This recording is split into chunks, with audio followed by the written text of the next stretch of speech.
जैसे ही गर्मी की शिद्दत बढ़ती है तो दिल चाहता है कोई ऐसी चीज़ खाई जाए जो मज़ेदार भी हो, ठंडी भी हो। तो फ्रेंड्स, आज मैं आपके लिए लेकर आई हूँ बहुत ही मज़ेदार रबड़ी आइसक्रीम फालूदा की रेसिपी, जो बहुत ही आसान रेसिपी है और आसानी से घर में तैयार हो जाती है और ये बहुत ही मज़ेदार बनती है कि आपका दिल चाहता है इसे बार बार बनाएं। तो अगर आप इस रेसिपी को बनाना चाहते हैं तो इस रेसिपी के साथ साथ रहें, इस रेसिपी को लाइक और शेयर करें और मेरे चैनल शमास डिलीशियस फूड्स को सब्सक्राइब करना मत भूलिएगा ताकि आपको मेरी मज़ेदार रेसिपीज मिलती रहें। तो आए हम इस रेसिपी को बनाना शुरू करते हैं। आप इस रेसिपी को लाइक और शेयर जरूर कीजिएगा। तो आए हम इस रेसिपी को बनाना शुरू करते हैं।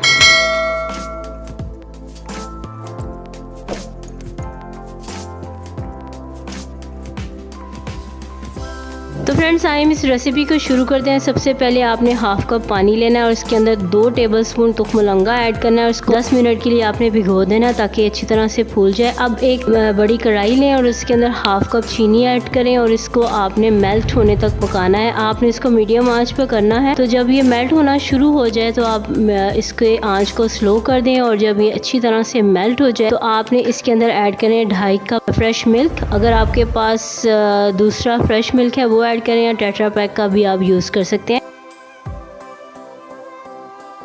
तो फ्रेंड्स, यहाँ पर आपने वुडन का चम्मच ही यूज़ करना है क्योंकि चीनी बहुत ज़्यादा गर्म हो जाती है जिससे स्पून ख़राब भी हो सकता है। तो यहाँ पर चीनी मेल्ट हो गया, इसमें 2.5 कप मैंने फ्रेश मिल्क ऐड किया है। मैं टेट्रा पैक का यूज़ कर रही हूँ।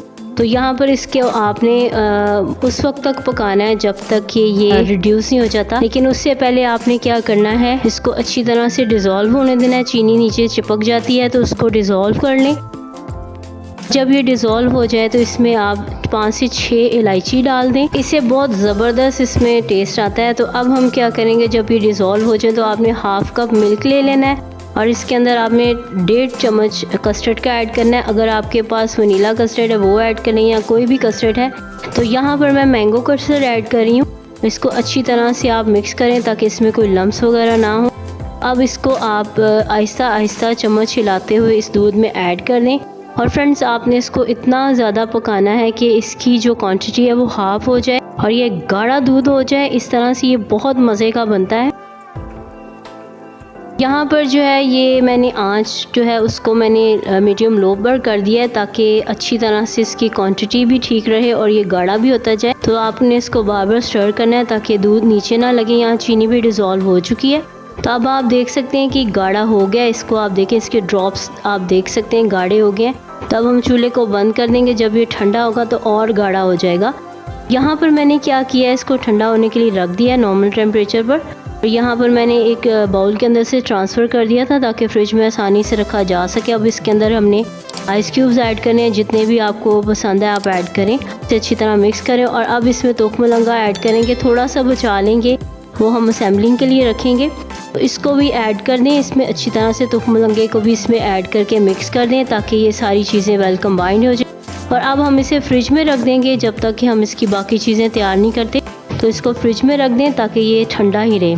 तो अब नेक्स्ट स्टेप की तरफ चलते हैं। तो यहाँ पर फ्रेंड्स, अब हम इसकी सीव तैयार करेंगे जो इसकी फालूदे की सेवइयाँ होती हैं। बहुत आसान है, आप इसे ज़रूर एंड तक देखिएगा, स्किप ना कीजिएगा। हम पैन के अंदर 1.5 कप पानी ऐड करेंगे, 1 टेबलस्पून शुगर ऐड करेंगे, हाफ कप कॉर्नफ्लावर ऐड करेंगे और इसको अच्छी तरह से मिक्स करेंगे ताकि इसमें कोई गुठलियाँ ना रहें। अब इसको आपने मिक्स करने के बाद अब आपने इसको लो आंच पर रख देना है। जब ये थोड़ा सा गाढ़ा होना शुरू होगा तो इसकी आंच को लो कर दें। तो आप देख सकते हैं कि ये मिक्स हो गई है चीनी, अब ये थोड़ा गाढ़ा हो गया। इसको उस वक्त तक पकाना है जब तक ये ट्रांसपेरेंट नहीं हो जाता। यहाँ देखिए ये ट्रांसपेरेंट हो गया और इसका कलर जो है वाइट से थोड़ा सा जो है शीशे की तरह हो गया। ये आपने निशानी इसकी याद रखनी है। तो जब ये इस तरह से हो जाए उसी वक्त आपने इस चूल्हे से उतार देना है और अब इसको हम पाइपिंग बैग में ऐड करेंगे। अगर आपके पास नहीं तो आप किसी भी बॉटल के ढक्कन में सुराख करके उसमें भी ऐड कर सकते हैं और सीव तैयार कर सकते हैं। और साथ ही आपने आइस बॉल जो है वो तैयार करना है, उसमें ढेर सारा ठंडा पानी और उसमें बर्फ़ डाल देनी है ताकि ये ठंडी सीव बने, क्योंकि गर्म में ये ख़राब हो जाती है। तब मैं इसे पाइपिंग बैग में ऐड कर रही हूँ। गर्म ही है अभी इस वक्त। तो आपने इसको कपड़े की मदद से पकड़ के इसको जो है आपने इसकी सीव तैयार कर लेनी है। तो यहाँ पर मैंने इसका छोटा सा सुराख किया है, जितनी इसकी मोटाई होती है उसके मुताबिक किया है।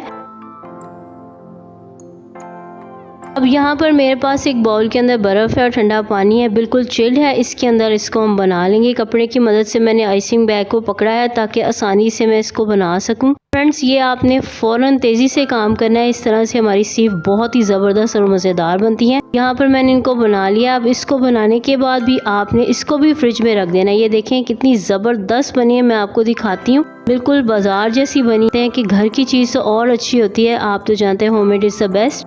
तो अब हम इसकी असेंबलिंग करेंगे।